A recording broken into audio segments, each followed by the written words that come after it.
Now, Marx predicted that capitalism would destroy itself through increasingly intense business cycles caused by what he called exploitation. Because, see, Marx has this labor theory of value. The value of a good comes from the labor that was spent producing the good. And there's more nuance to it than that, but this is the basic idea. Now, the problem is, if you believe in this notion, then that would imply that if a firm is making profits, those profits must be coming at the expense of the worker. The worker created the value, and yet part of the value is being extracted by the bourgeois. It's being extracted by the capitalists, those who own the capital. And there was a further problem in that there was this tendency of the rate of profit to fall. Hopefully you remember that from the competition lecture. Competition is going to force prices down, because if you have freedom of entry in an industry and you have profits, rational agents are going to want to enter that industry, to start businesses in that industry. But as they do so, that's going to increase the supply, and the supply at the market level is being divided among more and more people. So the profits are being divided among more and more people. The more people enter, the lower the profits get. Eventually, they tend towards zero. And Marx believed that this would force the bourgeois to lower their own workers' wages. If they need to exploit people to make a profit, and yet the profit is falling, the only way they can get around this is through more exploitation. Squeeze the worker even harder. But the problem is, those workers are customers for other bourgeois. You can kind of think a little bit of like paradox of thrift here. Individually, it makes sense for me as a bourgeois to squeeze my worker because, my worker is not going to buy more from me than I pay him.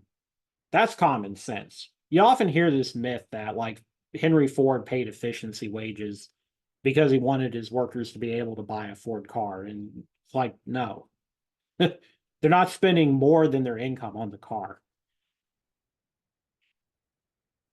He may have wanted them to have cars so that they could advertise his brand, but that was not the main reason he paid them so much. It was to motivate really hard work out of them. Well, which is pretty much the exact opposite of what Marx is talking about. Anyways, speaking from a Marxist framework, you, the bourgeois, you know that your workers are not a substantial enough fraction of your market. So it makes sense to pay them less in order to, undercut your rivals and continue to be able to compete. The problem is, anytime other businesses do this, it hurts you. If their workers don't have as high of an income, then they can't buy your stuff. So if everybody is doing this, everybody's going to be poorer because they're all making the goods, they're all spending resources making the goods, but they can't actually sell the goods because there's no market for it. You wind up with what's called a glut. Again, that's Marxist talk for surplus. The goods glut the market, and you wind up with this horrible irony of capitalism, a tragic irony, that you have a situation where there's unsold goods on the shelves at the same time that there's crushing poverty. The society has the technological capability to produce goods,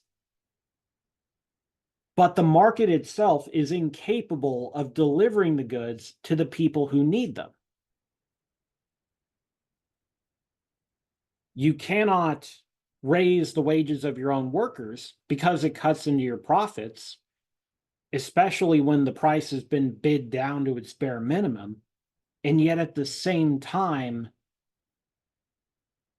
you you can't raise their wages and you can't sell. And everyone is stuck in this situation. It looks a lot like a tragedy of the commons, doesn't it? It's like a tragedy of the commons where the commons is having a market of proles to sell to.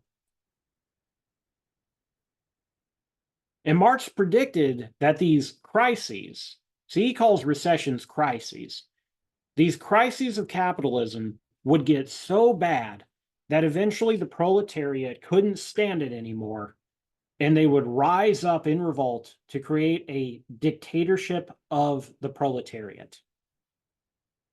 And dictatorship is meant in the same sense as, say, a Roman dictatorship. In ancient Rome, the dictator was in office. If the Roman Republic was in a state of crisis, then they could appoint a figure, a dictator, who would have the ability to issue any dictate that was necessary to manage the crisis. They would essentially suspend their constitution and turn over all power to one man until the crisis is done. Now, you might think that this would be a horrible idea, but remarkably, it managed to last for hundreds of years without any abuse until one day people started abusing it. And then the Roman Republic went down the tubes really fast. But when Marx talks of a dictatorship of the proletariat, he doesn't mean it in the sense that it ended up being of, we're going to have an all-powerful great leader who kills everyone that looks at him funny, who's not elected. He meant it in the sense of emergency transition government that's going to fix the problem that the bourgeois made. And what would emerge from this would be an egalitarian society managed on scientific principles. It would be primitive communism again, but it would be primitive communism that was better because instead of being this traditionalist and frankly very materially poor culture, instead of being that pre-modern world of, life expectancies of 35, you eat bread every day, it would be a world that was as rich, even richer than the capitalist world. But we would have returned home. Marx has this interesting contradiction inside of him. He is at the same time a science lover in a very Reddit kind of sense, if that means anything to you. But he's also a hopeless romantic about the past. He just hates the present. He just hates the world he lives in.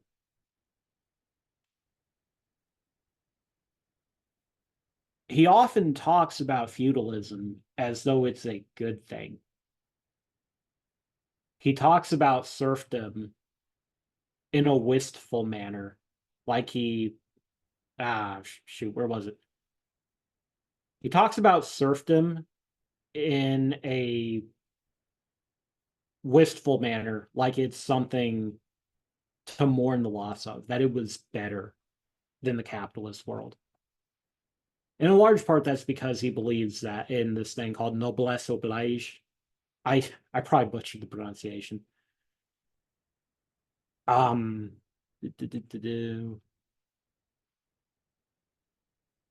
noblesse oblige, noblesse oblige. This idea that a feudal lord had other values than just a profit, that they had obligations to take care of the workforce. It's not entirely wrong, but it's also very naive. Very, very naive. We'll talk about this near the end of the course too, but you get this same concept in American slavery with paternalism. That the master is necessary for the slave and that the master is good because they take care of the slave, whereas a factory owner doesn't take care of his workers.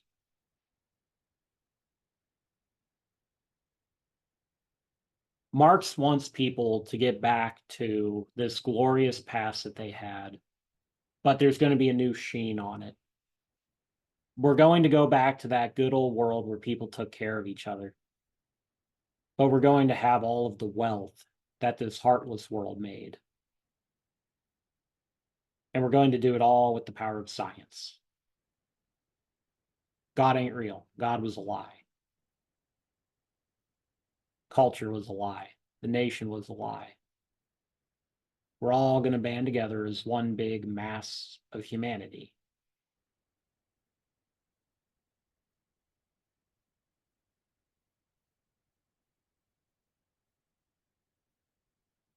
And it would be like an equilibrium. I told you he wasn't very interested in equilibrium. He was interested in churn, the way that societies go through this dialectic process. But in the end, it still gets back to equilibrium because he believed that once people reached scientific socialism or communism, the process would terminate. Once you abolish social class, once the proletariat is the only class, because they've seized the means of production, they've literally gone in and taken by force control of the machinery of society, both metaphorical and literal. There is nothing to fight over.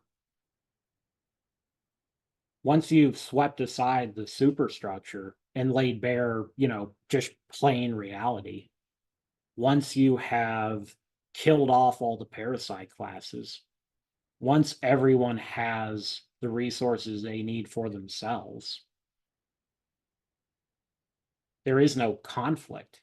There's nothing to have a conflict about. And so the system is finally stable.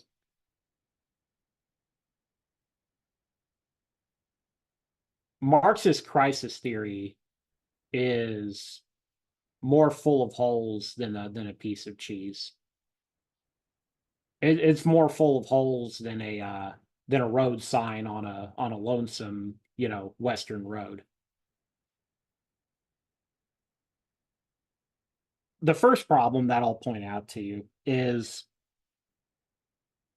if in Marx's world the bourgeois only care about profits and it's a competitive market for labor, then why are they not exploiting them at maximum efficiency from the get-go? This whole premise, for his business cycle is that they're lowering the wages. Why weren't they at minute? If they had the ability to do this, if they had the ability to just unilaterally lower the wage of the worker, why didn't they do that from the start? You see the problem?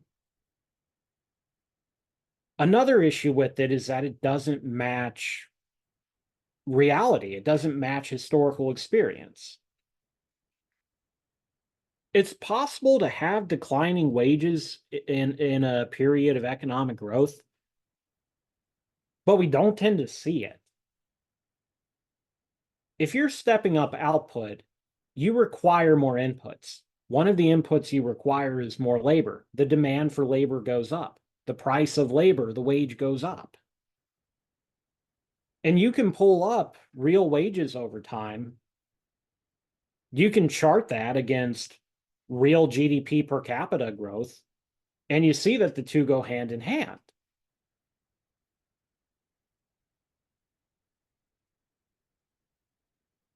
In a period of growth, you expect incomes to rise. That's always been the case. At worst, you sometimes get these periods where the real wages stagnate. That's been broadly true of the West for half a century now. But they didn't go down. And we don't see this cyclical pattern like Marx predicted.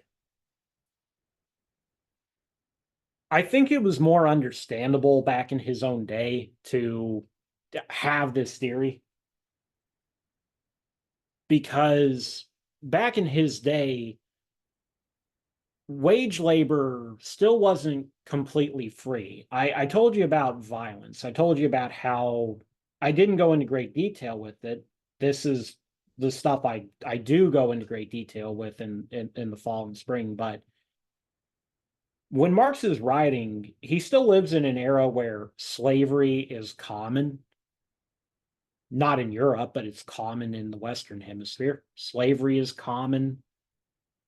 If workers try to organize a union, they get killed.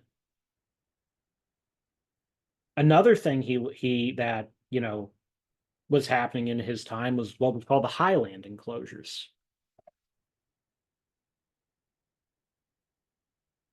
And this Highland enclosures totally obliterates that noblesse oblige crap because the nobility decided that they could make better profits running off their tenants, running off. They're not serfs at that point. They're not calling them serfs, but running off the peasants who lived on their land, who paid them rent. They decided that they could make bigger profits grazing sheep on that land. And so they come along and they start to round up farmers who have been living on these plots since caveman days, farmers who have been there for thousands of years. And they start taking them away from their homes by force because technically that British lord owns that land, even though he's never worked a day in his life. They round people up by the thousands, and it starts a mass migration. It starts a mass migration into America. A rather large chunk of your Scots Irish Americans are refugees of these enclosures. So in Ireland too, with regular Irish, worse Irish. And you also see a mass migration into the cities. So there's this huge positive supply shock to labor, and that keeps the wages lower too. This is one of the big reasons why the first industrial revolution doesn't really raise wages much. But it's artificial. It's essentially,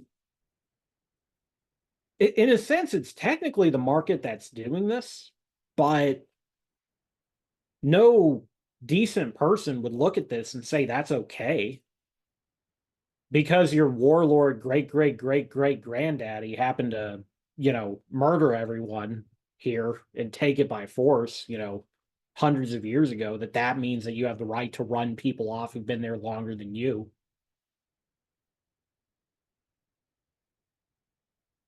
Labor is not in good situation when Marxism is developed. They have wages, but they also have terror squads running around gunning people down that try to strike a better deal. They have wages, but they're also stealing people's property to force them into the city, which lowers the wage. In America, you have mass immigration. Immigration reduces the wage. In America, it's helped a bit by the fact that we also have a big frontier. People can run off to the frontier, start a farm, and so that pushes the wage up. They have alternatives. It's an elastic supply.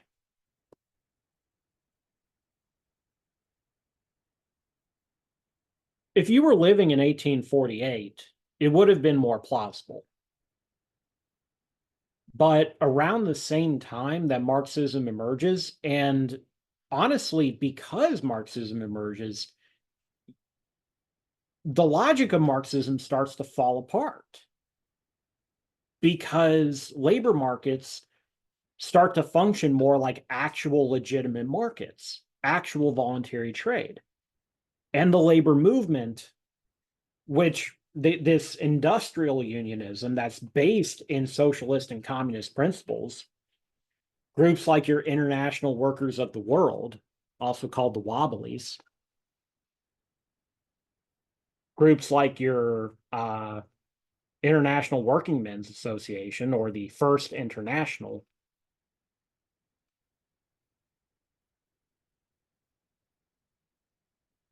And you hear of the Communist Internationals, that's what they're talking about. These kind of like huge conferences where communist thinkers get together and plan out how to be better communists.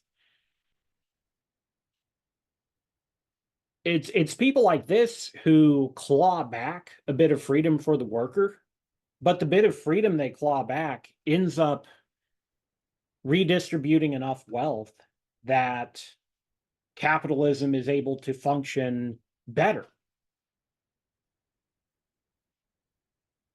Once the wealth starts flowing, it reduces a lot of the revolutionary pressure that had been building up. And at the same time, it exposed crisis theory for the bunk that it was.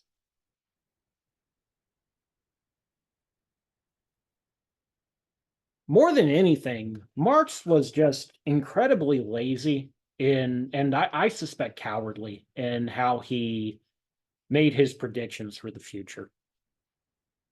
He was he gave no kind of coherent plan for how this scientific socialism would be run. He just asserted that it would. And his assumption that scientific socialism would be the once and for all end state of humanity, like I said, that is so very, very naive. It presumed that just because he could not imagine what sorts of internal classes would emerge out of it, what kinds of conflicts would emerge out of it, that because he couldn't imagine it, they wouldn't exist. And in practice, when we saw communist countries emerge, class reemerged with it. It's just that instead of having a mercantile elite, you had a technocratic elite instead. You had an academic elite. People who had the education to be party leaders wound up being the new oligarchs. But there were some people that decided to tackle this issue. You know, what might our world look like? You know, how can we run a communist society? And some of them were known for brilliant treatises they wrote for creating practical, actionable plans, like your Vladimir Lenin, founder of the Soviet Union. And some of them were known for maybe more of the colorful imaginations they had. And so I feel obligated to teach you about Posadism and the Posadist International. Now, Posadism was a branch of Marxism prominent in the 1970s in Latin America. J. Posadas was an Argentinian Marxist, and he had an interesting little idea. See, as Posadas reasoned, we all know that the world is inevitably going to turn communist. We all know that. And if any civilization were capable of, long distance space flight, it has to be that they are very advanced. And the only way they're going to get that advanced is by being communist. They'd have to be good scientific socialists. So, the best way that we can bring about world revolution, that we can break the chains and create communist utopia on Earth, is if we start a nuclear war between the Soviet Union and the United States, and the aliens come down to save us. And we will also talk to dolphins. The crazy thing is that Posadism was actually legitimately powerful in some countries. And there were even Posadist guerrilla armies that ran around fighting proxy wars. It was a small part of Trotskyism, which itself was a, unconventional heterodox branch of communism, but It's the coolest branch of communism. Anyways, I wanted you all to know that that's a thing. Now, Marx had a major impact on the labor movement through industrial unions. So your early communists drew inspiration from the American Revolution, but they saw it as being incomplete because it didn't bring economic equality. In their view, they were fighting for not just democracy, but a more complete and comprehensive sense of democracy.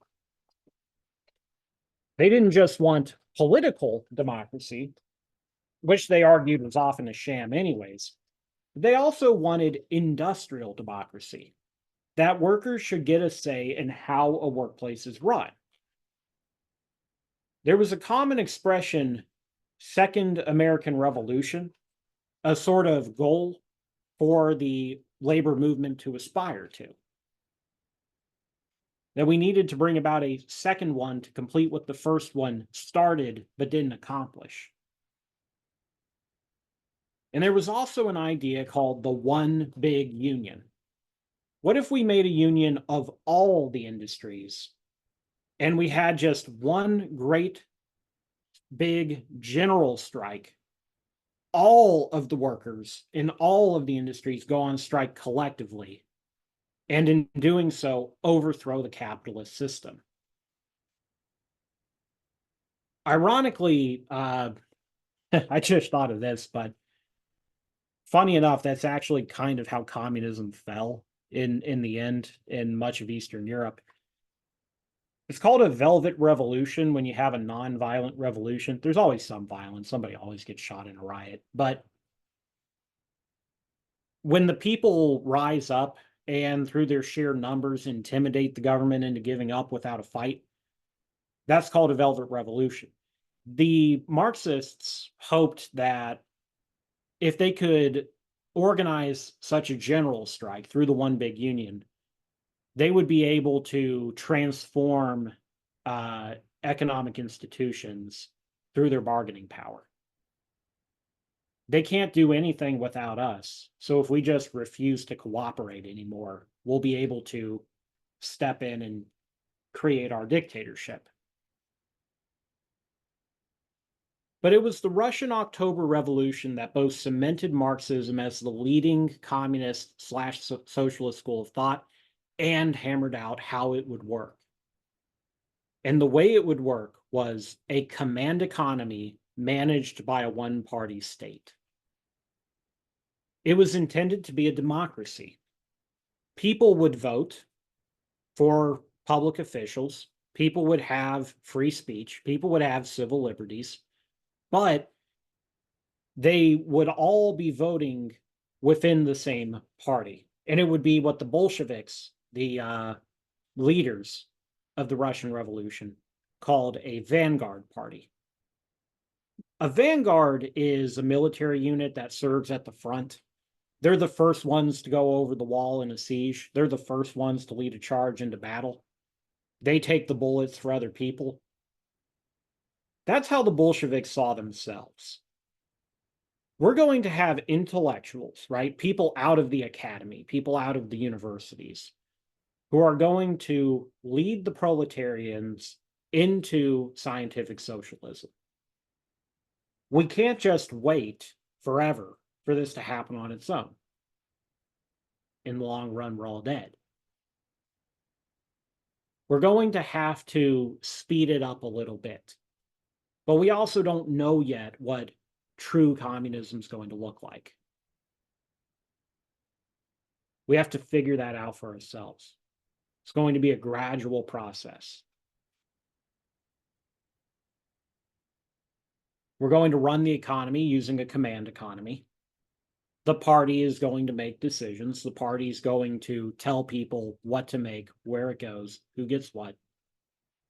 And the party is not going to share power with reactionaries, with people opposed to communism.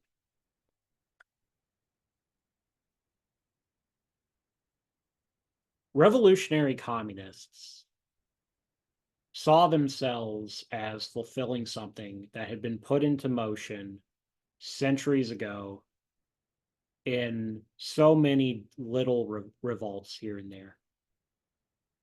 You could trace it back to England. You could trace it back to France. You could trace it back to America. They saw themselves as continuing in a democratic tradition because their goal was government by the people, and their goal was equality among the people.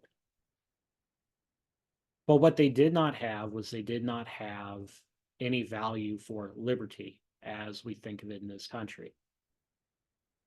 They didn't believe that personal freedom was important. And in practice, while they set out to create a better, more expansive form of democracy than what we had, while they thought that they were completing the revolution, in practice, they were setting the world up for one of its most tragic,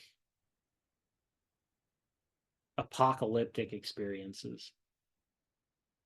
Because everywhere communism was implemented, it would become a bloodbath. They generally say 30 million dead in China, 20 million dead in Russia.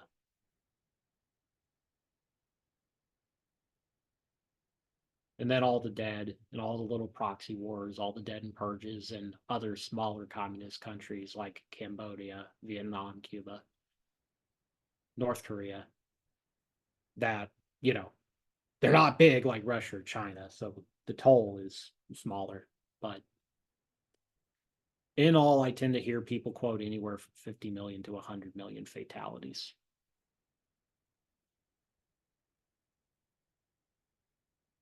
The economic cost of it, aside from the death, which is always an economic cost in and of itself, people losing loved ones is an economic cost.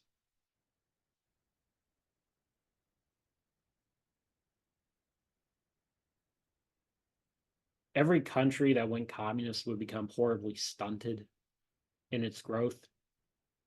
One of the best predictors of how wealthy a nation is now is, did it have a communist regime? If yes, then generally you can assume that it's anywhere from a quarter to a third as wealthy as it would otherwise be. They all became dictatorships. Some of them remain dictatorships to this day.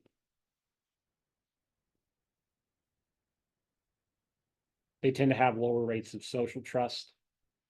It was a catastrophe in every aspect.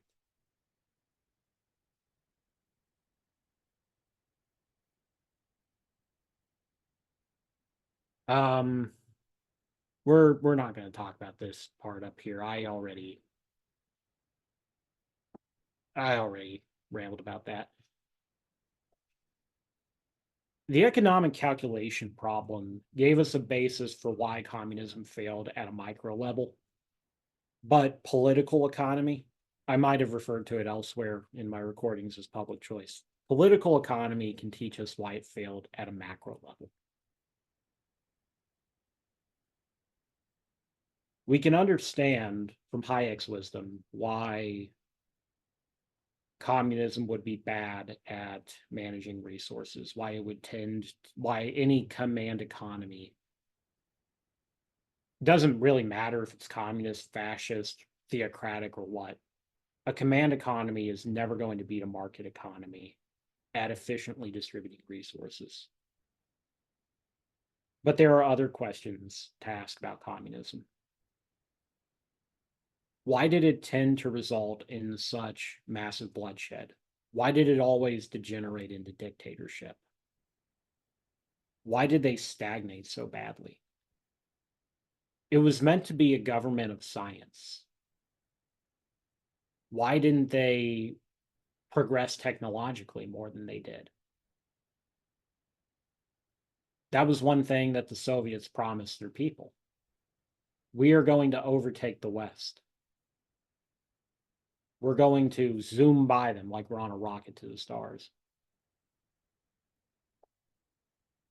Why did that aspect of communism fail to deliver on its promises? And this is going to be a major theme for Unit 4. Because we're going to see that real communism was always unachievable.